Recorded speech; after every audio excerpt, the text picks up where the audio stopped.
Monarch RNA Cleanup Kits can be used to purify RNA from in vitro transcription reactions or other enzymatic reactions, such as DNase-1 treatment.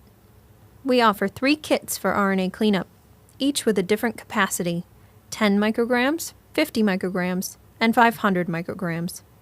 This video will provide tips to optimize performance from all 3 kits. Be sure to add the RNA cleanup binding buffer, mix well, and then add the ethanol before loading the sample onto the column. The binding buffer serves to inactivate enzymatic activities, thereby preserving sample integrity. So it is important to add this buffer first. The addition of ethanol ensures that the RNA binds to the column. Do not load greater than 900 microliters on the column at one time, as this will exceed the column reservoir capacity. To optimize the quality of your purified RNA, ensure that the tip of the column does not come in contact with the collection tube after washing. Doing so may introduce buffer components into your RNA. When eluting, add nuclease-free water directly to the center of the column's matrix.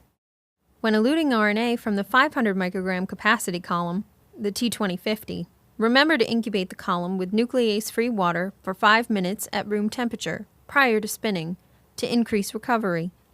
Additionally, sequential elutions may increase RNA yield for this kit. Recovery of small RNAs, less than 45 nucleotides, is affected by secondary structure. If recovery of a small RNA is lower than expected, recovery can be increased by diluting your sample with 2 volumes of ethanol instead of 1 volume during step 2 of the protocol. The additional ethanol disrupts secondary structure and enhances binding of the RNA to the column. It is important to note that the additional ethanol shifts the cutoff size of RNA binding from 25 nucleotides down to 15 nucleotides.